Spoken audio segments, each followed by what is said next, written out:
morning, families, and welcome back to our Kids at Bay Area Sunday Special. Happy New Year! We thought it would be so fun to kick off the new year with some of our favorite Bible stories. And we'd love to encourage your family to get into the Word together and check out our brand new chapter a day. You can follow along on our app and get all the information you need on our website. So let's dive into those Bible stories now. A long time ago, the Israelites were wandering in the desert. Moses had led them out of slavery in Egypt. Now they wandered through the desert looking for the promised land. They were far away from any food, and they had run out of all that they had brought with them. They were getting very hungry. They started to complain to Moses that they were so hungry. Then God told Moses, "Behold, I am about to rain bread from heaven for you, and the people shall go out and gather a day's portion every day." Starting the next day, every morning the Israelites found the ground covered in bread. They called this manna, and every day they could collect just enough to eat that day. Then, in the evening, God would send lots of quail to the camp for them to catch and eat for dinner. For 40 years, God fed the Israelites. Every morning he would send manna, and every evening he would send quail. They were fed until they entered the promised land. While the Israelites were still wandering in the desert, they went to an area that didn't have any water. They got very thirsty and complained to Moses. They asked him to provide water for them. Moses called out to God, asking him to provide water for the people. Then God told Moses, "You shall strike the rock, and water shall come out of it, and the people will drink." Then Moses went in the sight of all of Israel and struck the rock. From the rock, water sprayed out to quench the thirst of the Israelites. 3 Jewish men were living in Babylon. Their names were Shadrach, Meshach, and Abednego. While they were living there, the Babylon king created a giant golden statue of himself. He ordered all his subjects to bow and worship the statue, or else they would be thrown into a furnace. Shadrach, Meshach, and Abednego would not bow down and worship the statue the king has created.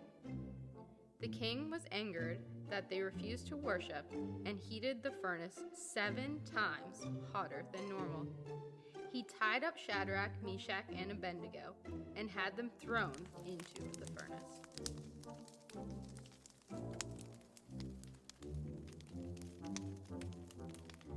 As the king was looking into the furnace, he asked his advisor, "Did we not cast 3 men bound into the fire?"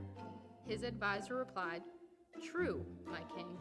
Then the king said, "But I see 4 men, unbound, walking in the midst of the fire, and they are not hurt, and the appearance of the 4th is like a son of the gods." The king then went to the door of the furnace and told Shadrach, Meshach, and Abednego to come out. The 3 men came out of the fire unbound, but the fire had not hurt them, their clothes, and they didn't even smell like fire. The king was so amazed by this that he declared the God of Shadrach, Meshach, and Abednego to be superior to all, and that no one could speak out against their God in his kingdom. One day, Jesus told the following story. A man was traveling by himself from Jerusalem to the town of Jericho. While he was walking, some robbers came up to him. They took everything he had. They left the man all alone on the road. The man waited for someone to help him. A priest came walking by on the road. Priests were God's helpers in the temple. They knew how to worship God. They knew all the rules of God. But the priest went on the other side of the road and passed right by the man without helping. Next, a Levite came along the road. Levites knew all of God's laws. They were good Jews. But the Levite looked at the man and then crossed the road and walked right past him. Finally, a man from Samaria came along the road. The Jews did not like Samaritans. Everybody thought that the Samaritans would never help anybody, but this Samaritan was good. He saw the man on the road and stopped to help. He put medicine on the man's wounds. Then he lifted the man onto his donkey and took him to a nearby inn.